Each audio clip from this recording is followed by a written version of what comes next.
कहानी युनझोउ के एक आलीशान 5 सितारा होटल से शुरू होती है। अंदर ज़्यायू नाम की एक लाल बालों वाली लड़की तौलिए में लिपटी हुई शॉवर से बाहर निकलती है। दूसरे कमरे में फांकियाओ नाम का एक आदमी उसके कपड़ों के एक टुकड़े को सूंघ रहा है, लेकिन अचानक दरवाजे की घंटी बजती है और कोई बताता है कि खाना आ गया है। पता चलता है कि डिलीवरी वाला कोई और नहीं बल्कि हमारा नायक है, जो बस अपना काम कर रहा है। तो फांकियाओ दरवाजा खोलती है और उसे वहां खड़ा देखकर पूरी तरह से आश्चर्यचकित हो जाती है। इसके तुरंत बाद ज़्यायू कमरे से बाहर आती है और उस आदमी से पूछती है कि क्या उसने उसके कपड़े लिए हैं। यह दृश्य देखकर हमारा नायक पूरी तरह से स्तब्ध रह जाता है और अपना बैग गिरा देता है। उसकी प्रतिक्रिया देखकर फांकियाओ क्रोधित हो जाती है और हमारे नायक को गालियां देने लगती है। बहस के बीच ज़्यायू उसे डार्लिंग कहकर पुकारती है, जिससे सब लोग हैरान रह जाते हैं। फिर फांकियाओ बात समझ जाती है और उसका मजाक उड़ाते हुए कहती है कि उसका निकम्मा पति तो डिलीवरी बॉय है। तब हमारे हीरो को याद आता है कि उसके परिवार के घर में 3 साल तक उसके साथ कितना बुरा बर्ताव किया गया था। वर्तमान में लौटकर वह उससे भिड़ जाता है और पूछता है कि वह उसे धोखा क्यों दे रही है। ज़्यायू ठंडे लहजे में जवाब देती है कि क्योंकि वह सिर्फ एक बेकार खाना पहुंचाने वाला लड़का है। बात को और बिगाड़ने के लिए वह फांकियाओ को एक शक्तिशाली परिवार के अमीर युवा मालिक के रूप में पेश करती है। इसके बाद ज़्यायू उसे अपमानित करते हुए कहती है कि उसके लायक सिर्फ फांकियाओ जैसा आदमी है, कोई कंगाल नहीं। हद तो तब हो जाती है जब फांकियाओ उसे घुटनों पर बैठकर अपनी गलती मानने पर 5 सितारा रेटिंग देने का वादा करती है। हमारा हीरो यह वादा ठुकरा देता है और उन दोनों को बेशर्म कहता है और सवाल करता है कि क्या अमीर होने से उन्हें ऐसा बर्ताव करने का हक मिल जाता है। इसके बाद फांकियाओ हमारे नायक की बात अनसुनी कर ज़्यायू के करीब आने की कोशिश करता है, लेकिन हमारा नायक फुर्ती से काम लेते हुए उसका हाथ पकड़ लेता है और उसे रोक देता है। यह देखकर ज़्यायू भड़क उठता है और ये कियान से चिल्लाकर कहता है कि उस आदमी को तुरंत छोड़ दे। वह धमकी देती है कि अगर वह अभी नहीं गया तो वह सुरक्षा कर्मियों को बुला लेगी। यह सुनकर यह कियान को याद आता है कि यह सब कैसे शुरू हुआ था। उसके दादाजी ने उसके लिए एक दुल्हन का इंतजाम किया था। उसे याद आता है कि उसने ज़्यायू को पहली बार कार के अंदर ही देखा था। उस समय उसने सोचा था कि वह उसके साथ एक लंबा और सुखी जीवन बिताएगा, लेकिन हकीकत में लौटकर उसे एहसास हुआ कि यह सब एक भ्रम था और उसने उसे चेतावनी दी कि उसे इसका पछतावा होगा। उसके जाते समय ज़्यायू हंसते हुए कहती है कि उसका सबसे बड़ा पछतावा उसके जैसे निकम्मे पति को पाना था। स्कूटर पर बाहर निकले हमारे नायक को अपने मोबाइल फोन पर एक कॉल आती है। एक सज्जन ने उन्हें सूचित किया कि वांग परिवार के दामाद के रूप में उनकी 3 साल की परीक्षा समाप्त हो गई है, इसलिए अब हमारे नायक का अगला मिशन बड़े शहर में एक व्यावसायिक परीक्षण होगा। इसके अलावा वह सज्जन उसे बताते हैं कि बूढ़े मालिक ने कपड़े धोने का कारखाना खरीद लिया है और उसे अध्यक्ष बना दिया है। फिर वह आदमी उस युवती के बारे में पूछता है, लेकिन हमारा नायक कहता है कि वह उसके परिवार के लायक नहीं है। लेरियो घर पहुंचता है और एक अप्रत्याशित दृश्य देखता है। वह हमारे लड़के को अपना सामान पैक करते हुए देखती है और पूछती है कि क्या वह इतनी छोटी सी बात पर घर से भाग रहा है। ज़्यायू उसे ताना मारते हुए कहती है कि वह वहां मुफ्त में खाता पीता और रहता है, इसलिए उसे यह सब सह लेना चाहिए। लेकिन ये चेन भड़क उठता है और पिछले 3 सालों में झेली गई सारी बेइज्जती उसके मुंह पर फेंक देता है। वह चिल्लाता है कि उसने यह सब इसलिए सहन किया क्योंकि वह उससे प्यार करता था, लेकिन अब वह इसे और बर्दाश्त नहीं करेगा। आंखों में आग ले हमारा नायक अंततः तलाक मांग लेता है, जिससे महिला सदमे में आ जाती है। उसे उसकी इस धृष्टता पर विश्वास नहीं होता और वह अब भी उसे दोषी ठहराने की कोशिश करती है, उसे निकम्मा कहती है। ज़्यायू उसे धमकाने की कोशिश करती है और कहती है कि वह आलीशान अपार्टमेंट और कार खो देगा, लेकिन उसे कोई फर्क नहीं पड़ता। गुस्से में आकर वह तलाक के लिए राजी हो जाती है और अपने दादा द्वारा उसे एक नाकामयाब आदमी से शादी कराने की शिकायत करती है। फिर हमारा नायक सुझाव देता है कि वे अगली सुबह नगरपालिका कार्यालय में इस मामले को सुलझा लें। हालांकि वह बहाना बनाते हुए कहती है कि कल उसकी दादी का 80वां जन्मदिन है। वह यह भी कहती है कि उसे पहले परिवार से इस बारे में बात करनी होगी, क्योंकि यह एक पुरानी व्यवस्था थी। जैसे ही हमारा नायक वहां से जाने लगता है, वह चिल्लाकर कहती है कि उसे पछतावा होगा और वह वापस लौटकर आएगा। जैसे ही वह इमारत से बाहर निकलता है, हमारे नायक को एक फोन आता है जिसमें बताया जाता है कि कार कोने पर उसका इंतजार कर रही है, और जैसे ही वह मोड़ मुड़ता है, उसे रोल्स रॉयस कारों का काफिला और सूट पहने कई आदमी मिलते हैं जो उसे यंग मास्टर कहकर पुकारते हैं। बारिश के बावजूद उनमें से एक आदमी उसे छाता देता है, लेकिन हमारा नायक उसे ठुकरा देता है। वह कहता है कि गिरता पानी शायद उसे सब कुछ होने के बाद अपना दिमाग शांत करने में मदद करेगा। तभी उसका एक साथी उसे कोट पहनाता है और हमारा आदमी आखिरकार कहता है कि अब जाने का समय हो गया है। आलीशान कारों का काफिला तेजी से निकल जाता है, जिससे सड़क पर मौजूद सभी लोगों का ध्यान उसकी ओर आकर्षित हो जाता है। इतनी सारी रोल्स रॉयस कारों को एक साथ देखकर लोग हैरान हैं और सोच रहे हैं कि आखिर चल क्या रहा है। यहां तक कि जियाओ भी अपनी खिड़की से शोर सुनती है और सोचती है कि कहीं कोई खास व्यक्ति तो नहीं आ गया। कार के अंदर हमारा नायक अपनी असली पहचान पर विचार कर रहा है। दुनिया को इस बात का पता नहीं है, लेकिन यह परिवार सबसे रहस्यमय और धनी परिवार है, जिसकी संपत्ति 100 अरब डॉलर है। कुछ ही देर बाद हमारे नायक को एक हेलीकॉप्टर में ले जाया जाता है, जो पहले से ही उसका इंतजार कर रहा था। पता चलता है कि यह परिवार के बच्चों को 3 साल की उम्र से ही कठोर प्रशिक्षण दिया जाता है। इसके अलावा परिवार के बड़े बुजुर्ग उनका चरित्र निर्माण करने के लिए विशेष परीक्षाएं लेते हैं। 3 साल पहले उनके दादाजी ने उन्हें पहचान की परीक्षा के लिए वांग परिवार के पास एक आम आदमी के रूप में भेजा था। तब उन्होंने स्वेच्छा से इस चुनौती को स्वीकार किया था, लेकिन अब हालात पूरी तरह बदल चुके हैं। तमाम दर्द के बावजूद उसकी आंखों से एक आंसू बह निकलता है। उसकी परीक्षा आखिरकार समाप्त हो गई है और उसके साथ ही उसका स्वागत करते हैं। और अब एक विशाल हवेली के सामने खड़े होकर हमारा नायक दृढ़ विश्वास के साथ घोषणा करता है कि यह चेन वापस आ गया है।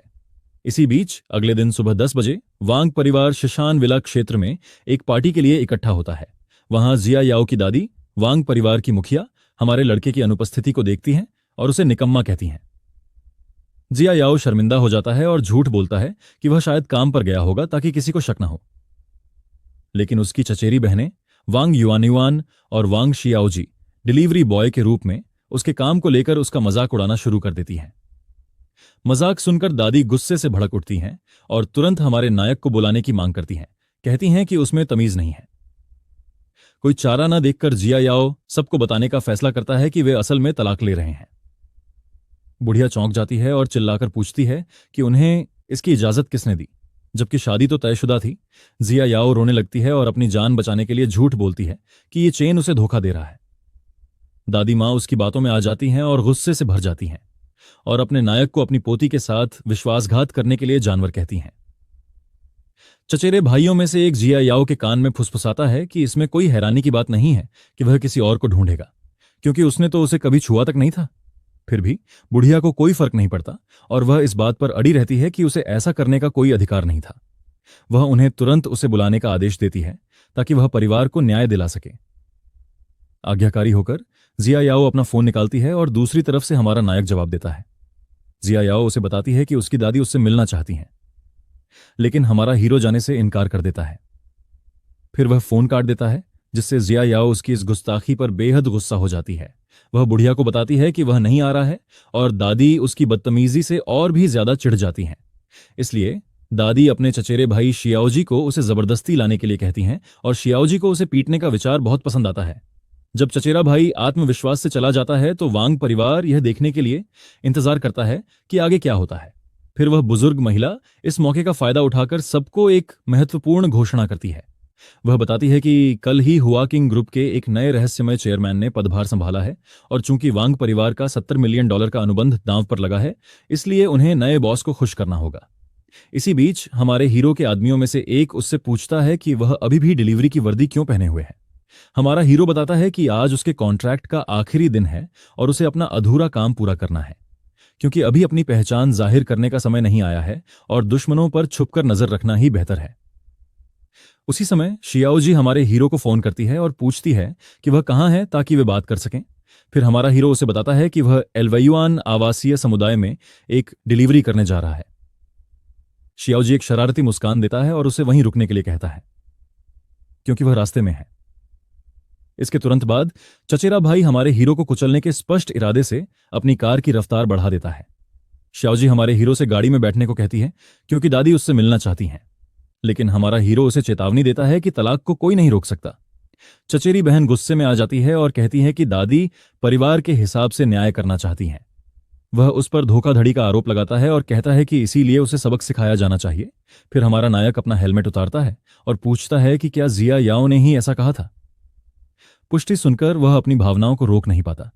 फिर हमारा लड़का जोर से हंसने लगता है, जिससे चचेरी बहन पूरी तरह से हैरान रह जाती है। थोड़ी देर बाद वह गंभीर हो जाता है और जिया याओ को झूठ बोलने के लिए बेशर्म कहता है। शियाओ जी उसकी डरावनी निगाहों से चौंक जाती है, जो किसी वरिष्ठ अधिकारी की निगाहों जैसी लगती है। फिर भी चचेरा भाई उसे कार में बैठने के लिए कहता है, लेकिन हमारा हीरो एक बार फिर इनकार कर देता है। शियाओ जी कार का दरवाजा खोलकर मुक्कों से हिसाब बराबर करने लगता है और उसके तुरंत बाद वह आगे बढ़कर हमारे हीरो को घूंसा मारने की कोशिश करता है। हालांकि हमारा नायक आसानी से वार से बच जाता है और यहां तक कि चचेरे भाई के चेहरे पर एक जोरदार थप्पड़ भी मार देता है। अपमानित होकर वह आदमी चाकू निकालता है और हमारे नायक को जान से मारने की धमकी देता है, लेकिन वह जरा भी विचलित नहीं होता और बिना किसी प्रयास के हमले से बच जाता है। फिर हमारा हीरो पलटवार करते हुए चचेरे भाई के चेहरे पर सटीक मुक्का मारता है। जमीन पर पड़ा हुआ शियाओजी हमारे हीरो को यह कहते हुए सुनता है कि अब वह वांग परिवार का चमचा नहीं रहा, क्योंकि अब से कोई भी उस पर हुक्म नहीं चलाएगा जब तक वह खुद इसकी इजाजत न दे। पराजित होकर चचेरा भाई हमारे नायक को धमकी देते हुए चला जाता है। इस बीच वानहाओ होटल में जन्मदिन की पार्टी अभी भी चल रही है। वांग परिवार शियाओजी की कार को आते हुए देखता है और बेसब्री से इंतजार करता है। दादी तो अपने पोते की कुशलता की तारीफ भी करती हैं, यह सोचकर कि वह हमारे हीरो को अपने साथ लाया है। लेकिन सभी को हैरानी होती है जब वह लड़का बुरी तरह पिटा हुआ कार से बाहर निकलता है और अपनी दादी के पास भागता है। स्तब्ध होकर दादी पूछती हैं कि उस पर किसने हमला किया, और वह तुरंत जिया के निकम्मे पति पर इल्जाम लगाता है। श्याओजी के पिता वांग जिशियांग क्रोधित हो जाते हैं और कसम खाते हैं कि वे हमारे लड़के को बर्बाद कर देंगे। चचेरा भाई पुलिस को बुलाने का सुझाव देता है, लेकिन दादी के मन में कुछ और ही योजना है। वह कहती हैं कि यह शर्मनाक होगा और वह इस मामले को परिवार के भीतर ही सुलझा लेंगी। फिर बुढ़िया जिक्सियांग को कहती है कि वह अपने गुप्त संपर्कों का इस्तेमाल करके उसे सबक सिखाए। आधे घंटे बाद हमारा नायक हुआयुआन बस्ती में एक डिलीवरी कर रहा होता है और वहां उसे दो गुंडे घेर लेते हैं और बिना किसी झंझट के उसे अपने साथ चलने के लिए कहते हैं। हमारा हीरो तुरंत समझ जाता है कि ये लोग वांग परिवार के भेजे हुए हैं और जाने से इनकार कर देता है। तब गुंडे उस पर टूट पड़ते हैं और पहले उसके हाथ तोड़ने का आदेश देते हैं, लेकिन लड़ाई शुरू होने से पहले ही खत्म हो जाती है और दोनों गुंडे दर्द से चीखते हुए जमीन पर गिर पड़ते हैं। फिर हमारा आदमी राहत की सांस लेते हुए शांति से चला जाता है, क्योंकि उसे यकीन हो जाता है कि उसके काम पर कोई असर नहीं पड़ा। हालांकि तभी एक आदमी गुस्से से लाल आंखों के साथ खड़ा हो जाता है और उसे रुकने के लिए कहता है। तभी वह बदमाश पीछे से उसे पकड़ लेता है और उसे जाने से रोकने की कोशिश करता है, लेकिन हमारे हीरो को सिर्फ खाने की चिंता है, जो सौभाग्य से खराब नहीं हुआ। इसके बाद वह दिन की आखिरी डिलीवरी करने के लिए अपने स्कूटर पर सवार होकर निकल जाता है। आलीशान वानहाओ होटल में बूढ़ी मैडम वांग का जन्मदिन समारोह पूरे जोश में चल रहा है। इसी बीच वांग जिक्सियांग अपनी मां को बताता है कि उसके द्वारा किराए पर लिए गए गुंडों को ये चेन ने बुरी तरह से हरा दिया। यह सुनकर मां भड़क उठती है और सोचने लगती है कि कहीं उसका निकम्मा दामाद किसी तरह का मार्शल आर्टिस्ट तो नहीं है। तभी एक आदमी घोषणा करता है कि डिलीवरी कंपनी का बड़ा मालिक माकुन आपसे मिलने आया है। वांग जिक्सियांग ने तुरंत उसे हमारे मुख्य किरदार के बॉस के रूप में पहचान लिया और अपनी मां से फुसफुसाकर कहा कि उसके पास एक विचार है। इसके बाद माकुन ने अपना परिचय दिया और जन्मदिन वाली महिला के लिए उपहार के रूप में शराब की एक बेहद महंगी बोतल भेंट की। महिला ने बनावटी धन्यवाद कहा और माकुन ने उसकी खराब मनोदशा को भांप लिया। बुजुर्ग महिला कहती है कि उसका परिवार कुछ परेशानी में है। यह सुनकर वांग जिक्सियांग माकुन को एक तरफ खींच कर ले जाता है और व्यापारी को ये चेन के बारे में सब कुछ बताने लगता है। वह सीधे सीधे झूठ बोलता है और दावा करता है कि उस आदमी ने उसके बेटे को धोखा दिया और उसे चोट भी पहुंचाई, जिससे व्यापारी पूरी तरह से हैरान रह जाता है। वांग जिक्सियांग मासूमियत का नाटक करता है जैसे वह कुछ कर ही नहीं सकता, लेकिन फिर तुरंत सुझाव देता है कि बॉस इस मामले में उसकी मदद कर सकता है, और इसलिए वह खुलासा करता है कि यी चेन मां कुन की कंपनी में डिलीवरी ड्राइवर के रूप में काम करता है, जो सभी के लिए एक बड़ा आश्चर्य होता है। धनी परिवार को खुश करने की चाह में मां कुन पूरी जिम्मेदारी लेता है और कहता है कि वह सब कुछ खुद संभाल लेगा। इसी बीच बॉस एक कर्मचारी को बुलाता है और उसे वानहाओ होटल में डिलीवरी का फर्जी ऑर्डर भेजने को कहता है। 15 मिनट बाद हमारा नायक पार्टी स्थल के सामने स्कूटर पर पहुंचता है, बिल्कुल बेखबर। तभी चेन अपना फोन उठाता है और मां कुन को फोन करके बताता है कि उसका ऑर्डर किया हुआ खाना आ गया है। एक शरारती मुस्कान के साथ मा कुन ये चेन को आदेश सीधे पार्टी हॉल में लाने के लिए कहता है। हमारा आदमी इसे अजीब पाता है और कहता है कि डिलीवरी ड्राइवरों को अंदर जाने की अनुमति नहीं है, लेकिन फिर वह होटल को पहचान लेता है। फोन के दूसरी तरफ मा कुन और बूढ़ी मैडम वांग एक दूसरे को तिरछी निगाहों से देखते हैं और मुस्कुराते हैं। अपना लहजा बदलते हुए वह सहमति जताने का नाटक करता है और ड्राइवर को होटल के प्रवेश द्वार पर ऑर्डर देने के लिए रुकने को कहता है। पूरी स्थिति पर संदेह करते हुए हमारा नायक डिलीवरी बैग हाथ में लिए हॉल में प्रवेश करता है। अंदर आते ही वह अपने बॉस को वांग परिवार के साथ देखता है और तुरंत समझ जाता है कि वह एक जाल में फंस गया है। सबके सामने मा कुन उस युवक की ओर इशारा करते हुए चिल्लाता है कि वह अपनी वर्दी उतारकर अपना बैज सौंप दे। ये चेन पूरी तरह से हैरान है और बेरुखी से पूछता है कि आखिर ये सब क्या हो रहा है।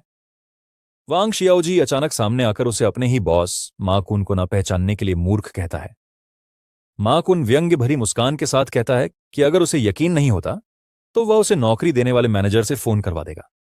और तभी ये चेन का फोन बजता है। उसके मैनेजर का फोन आता है जो उसे बताता है कि कंपनी के अध्यक्ष का अपमान करने के कारण उसे नौकरी से निकाल दिया गया है। हमारा नायक निराश है क्योंकि वह सम्मान के साथ नौकरी छोड़ना चाहता था, लेकिन अब सब कुछ बर्बाद हो गया है। कुछ और करने को ना देखकर वह पूरी भीड़ के सामने अपनी डिलीवरी जैकेट की जिप खोलने लगता है। वांग जिक्युंग और उसका बेटा हंसने लगते हैं और उसे अपमानित करते हुए पूछते हैं कि उसका सारा घमंड कहां चला गया। जैसे ही वह जैकेट उतारता है, ये चेन शांति से पूछता है कि क्या मा कुन का एजेंसी अनुबंध इसी साल समाप्त तो नहीं हो रहा है। मा कुन चौंक जाता है और पूछता है कि उसे यह कैसे पता चला, लेकिन तुरंत कहता है कि इससे उसका कोई लेना देना नहीं है। हमारा नायक मुस्कुराता है और उसे बताता है कि अब उसे राजधानी जाने की जरूरत नहीं है क्योंकि वह अब कंपनी का एजेंट नहीं रहेगा। मा कुन गुस्से से भड़क उठता है और चिल्लाते हुए पूछता है कि वह खुद को क्या समझता है, और फिर सीईओ के साथ अपनी दोस्ती का बखान करता है। युवक की धृष्टता देखकर बूढ़ी वांग का धैर्य टूट जाता है और वह उसे वहीं घुटने टेकने का आदेश देती है। वह उस पर अपने पोते के साथ बेवफाई करने और उसे पीटने का आरोप लगाती है और घोषणा करती है कि वह सबके सामने परिवार का न्याय करेगी। ये चेन हल्की सी मुस्कान के साथ पूछता है कि उसे घुटने क्यों टेकने चाहिए और परिवार की मुखिया को सपने देखते रहने के लिए कहता है। बुजुर्ग महिला उसे याद दिलाती है कि 3 साल पहले उसने वादा किया था कि अगर उसने कभी कोई गलती की तो वह परिवार के न्याय को स्वीकार करेगा। हमारा नायक अपने सीने पर हाथ रखकर पुष्टि करता है कि उसका वादा अब भी कायम है क्योंकि वह अपने वचन का पक्का है। जवाब से संतुष्ट होकर वांग जिक्युंग अपने आदमियों को परिवार के विशालकाय ड्रैगन शासक को लाने का आदेश देता है। कुछ ही देर में उसका एक गुंडा सोने का एक तराजू लिए हुए प्रकट होता है जिसके सिरे पर अजगर का सिर बना हुआ है। मेहमान चौंक जाते हैं और फुसफुसाते हैं कि उस चीज से चोट लगने पर कम से कम 3 दिन तक दर्द होता होगा। बूढ़ी महिला वांग घृणा भरी निगाहों से देखते हुए वांग जिक्युंग को आदेश देती है कि वह ये चेन पर उस तराजू से 20 बार वार करे। अचानक ज़ियायू के पिता बीच में आ जाते हैं और कहते हैं कि दामाद को अनुशासन न सिखाने की गलती उनकी थी और वे खुद ऐसा करेंगे। लेकिन इससे पहले कि वे कुछ कर पाते, ज़ियायू अचानक प्रकट होती हैं और स्केल छीनकर कहती हैं कि वह अपने पति को मारेगी। हमारा नायक उसे घूरता रहता है और सोचता है कि धोखा और झूठे आरोपों के अलावा अब उसकी अपनी पत्नी भी उस पर हमला करना चाहती है। चेन व्यंग्यपूर्वक कहता है कि उसने सचमुच एक नेक और दयालु पत्नी से विवाह किया है और ज़ियायू बस बड़बड़ाती है। वह दावा करती है कि उसकी पत्नी होने के नाते केवल वही उसे मार सकती है क्योंकि दूसरों को ऐसा करने देना उसके लिए शर्म की बात होगी। वांग शिजी को यह बात बिल्कुल पसंद नहीं आती और वह अपने चचेरे भाई से रूलर वापस छीनने की कोशिश करता है, जो उसकी इस हरकत से चौंक जाता है। गुस्से में आकर चचेरा भाई चिल्लाता है कि वह हमारे नायक का चेहरा बिगाड़ देगा और मारने के लिए स्केल उठाता है। हालांकि ये चेन बहुत फुर्तीला है और आखिरी क्षण में वार से बच जाता है, जिससे उसका चचेरा भाई अचंभित रह जाता है। इस मौके का फायदा उठाते हुए हमारे नायक ने वांग शियाओजी के चेहरे पर जोरदार मुक्का मारा, जिससे वह हवा में उड़ गया। मेहमान दंग रह गए। उन्हें विश्वास ही नहीं हो रहा था कि परिवार के दामाद ने इस तरह से हंगामा मचा दिया। बूढ़ी वांग गुस्से से आग बबूला हो गई और चिल्लाते हुए बोली कि यहां कई बड़े अधिकारी और निदेशक मौजूद हैं जो उन्हें उसी वक्त गिरफ्तार करवा सकते हैं। उन्होंने अपना बचाव करते हुए कहा कि सबने देखा कि वांग शियाओजी ने पहले उन पर हमला किया था। और वह तो सिर्फ आत्मरक्षा में ऐसा कर रहे थे। जिया के पिता उस पर परिवार के न्याय को स्वीकार करने के अपने वादे से मुकर जाने का आरोप लगाते हैं और उसे बेईमान बताते हैं। हमारा नायक समझाता है कि वह सजा स्वीकार कर लेगा, लेकिन शर्त यह थी कि उसने वास्तव में कोई गलती की हो। तब परिवार की मुखिया चिल्लाती है कि उसने उसकी पीठ पीछे जियायु को धोखा दिया और उसके पोते पर हमला किया, और पूछती है कि क्या इतना काफी नहीं था। ये चेन चिल्लाकर जवाब देता है कि उसने 3 साल तक उसकी पोती से प्यार किया और असली धोखेबाज जियायु है, जो फांग चाओ के साथ होटल गई थी। मेहमान फांग चाओ के बारे में कानाफूसी करने लगते हैं और अफवाहें फैलाने लगते हैं कि वांग परिवार उसे अपना दामाद बनाना चाहता था। हताश होकर जियायु उनसे विनती करती है कि वे उसकी बातों पर ध्यान न दें, और एक झूठी कहानी गढ़ती है कि वह फांग चाओ से व्यापार के सिलसिले में मिली थी। हमारा नायक जियायु से पूछता है कि क्या आपको व्यावसायिक बैठक के लिए होटल का कमरा और बाथरूम चाहिए। संयोग से उसी समय फांग चाओ स्वयं पार्टी में पहुंच जाता है, जिससे सभी मेहमान आश्चर्यचकित हो जाते हैं। जन्मदिन का उपहार लिए हुए वह समूह के पास आता है और पूछता है कि क्या चल रहा है। जियायु पीड़ित होने का नाटक करते हुए उसके पास दौड़ती है और कहती है कि यी चेन उस पर उसके साथ अफेयर का आरोप लगा रहा है। लड़की को गले लगाते हुए फांग चाओ सबको उस लड़के की बात न सुनने के लिए कहता है और बताता है कि वे निर्दोष हैं। फिर वह यी चेन को कोई सबूत दिखाने की चुनौती देता है। मन ही मन सोचता है कि उसने सारे सबूत मिटा दिए हैं। विषय बदलते हुए वह कहता है कि बदनामी का कारण कुछ और है, और बताता है कि वह व्यक्ति भी एक डिलीवरी ड्राइवर है। फांग चाओ झूठ बोलता है और कहता है कि ड्राइवर का व्यवहार बहुत खराब था और उसने खाना जमीन पर फेंक दिया था, इसीलिए उसने उसे खराब रिव्यू दिया। विजयी मुस्कान के साथ वह मां कुन की ओर इशारा करते हुए कहता है कि बॉस कंपनी के रिकॉर्ड में सब कुछ पुष्टि कर सकते हैं। मां कुन अपना फोन निकालता है और एक स्टार वाली नकारात्मक समीक्षा की पुष्टि करता है, जो बिल्कुल वैसी ही है जैसा उस अमीर आदमी ने बताया था। मेहमान हमारे नायक को नीच घटिया किस्म का आदमी कहने लगते हैं, जो सिर्फ बदला लेने आया था। ये चेन बेपरवाह होकर उस जोड़े की ओर देखता है और पूछता है कि क्या वे यह नहीं बताएंगे कि उसने खाना क्यों फेंका। जियायु उस पर आरोप लगाती है कि वह अपने काम के प्रति समर्पित नहीं है और दबाव को संभालने में बुरी तरह असमर्थ है। हमारा नायक बेकाबू होकर हंसने लगता है, यह सोचकर कि अब उसके लिए उसमें क्या उम्मीद बची है। फिर वह बूढ़ी महिला वांग की ओर मुड़ता है और पूछता है कि क्या उनके पास उसके धोखे का कोई सबूत है। सवाल का सामना करते हुए बूढ़ी वांग महिला अवाक रह जाती है और जियायु भी नजरें फेर लेता है, समझ नहीं पाता कि क्या कहे। तब कुलमाता कहती है कि चूंकि किसी के पास सबूत नहीं है, इसलिए उन्हें बेवफाई का मामला तो भूल जाना चाहिए, लेकिन मारपीट का नहीं। हमारा नायक पलटवार करते हुए कहता है कि वांग शियाओजी ने उस पर हथियार से हमला किया था और उसे पुलिस बुलाने की धमकी देता है। दादी गुस्से से भड़क उठती हैं और उस पर 3 साल तक उनके परिवार के सहारे जीने के बाद अय्याशी करने का आरोप लगाती हैं। ये चेन उन्हें दिलासा देते हुए कहते हैं कि उन्होंने हमेशा उनका सम्मान किया है और वादा करते हैं कि वे उनके पोते के लिए कोई परेशानी खड़ी नहीं करेंगे। फिर गंभीर भाव से वे अपनी एकमात्र विनती बताते हैं कि वे अंततः उनके तलाक को मंजूरी दे दें। बुजुर्ग महिला भाषण शुरू करती है और कहती है कि यह शादी उनके दिवंगत पति की इच्छा थी, इसीलिए उन्होंने इसे कायम रखा। यह सुनकर पार्टी में आए मेहमान वांग परिवार की स्थिति के बारे में आपस में फुसफुसाने लगते हैं। परिवार की मुखिया अपनी बात जारी रखते हुए अपनी पोती की शहर की सबसे खूबसूरत लड़की होने का दावा करती है और कहती